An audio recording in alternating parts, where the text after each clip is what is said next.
तुमच्या सगळ्यांचे स्वागत करते फ्लाइंग विथ शिल्पाच फॅमिली या यूट्यूब चॅनल वरती। हाय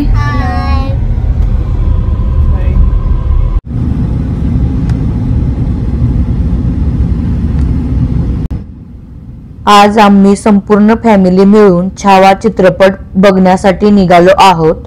आम्ही जिथे राहतो तिथे फक्त एकाच थिएटर मध्ये हा चित्रपट आहे, ते पण आमच्या घरापासून पाऊण तास अंतरावरती हे थिएटर आहे।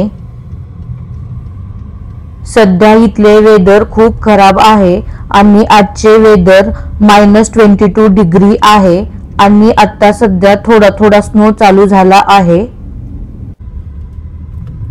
जेव्हापासून छावा चित्रपटाची घोषणा झाली तेव्हाच ठरवलं होतं काही झाले तरी पहिल्याच दिवशी शो बघायचा। चला मग तुम्ही पण आमच्या सोबत एन्जॉय करा, तिथे गेल्यानंतर भेटूया।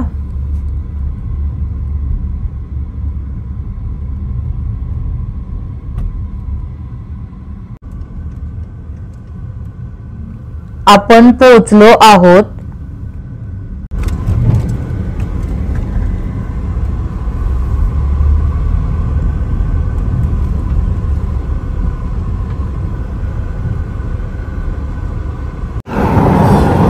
स्नो चालू आहे,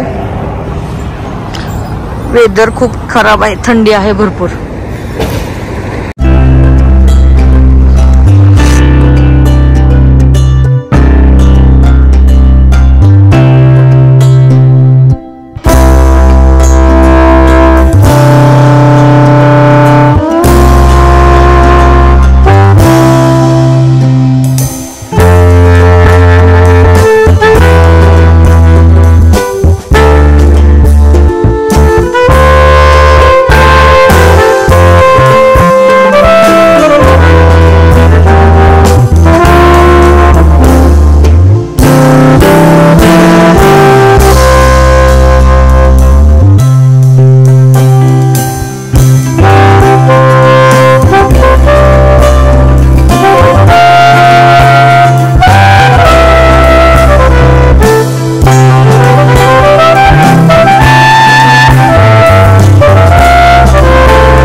आम्ही थोडे लवकर पोचलो होतो, थोडीफार लोक होती, नंतर बरीच लोक आली होती। पुस्तकामधून थोडाफार इतिहास माहिती होता, पण तो असा पडद्यावर बघणं आणि ते पण कुटुंबासोबत। आम्हा दोघांना नेहमी वाटायचे आपण बाहेर राहतो पण आपल्या मुलींना मराठी बोलता आले पाहिजे, आपली संस्कृती आणि आपल्या इतिहासाबद्दलची माहिती असली पाहिजे। मुली पण खूप खुश होत्या चित्रपट बघण्यासाठी।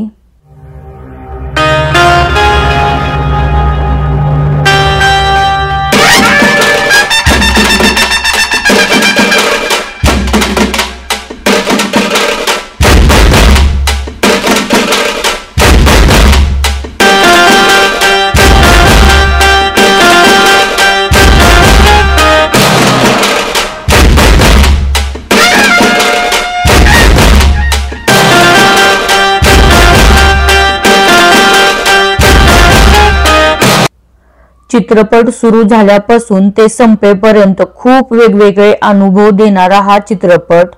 ह्या चित्रपटात सगळ्याच कलाकारांनी खूप छान पद्धतीने भूमिका साकारल्या आहेत। चित्रपट बघत असताना आपल्याला इतिहासाचा अभिमान तर वाटतोच, पण काही प्रसंग इतके प्रभावी आहेत की अश्रूंना वाट करून देणं अशक्य होऊन जातं।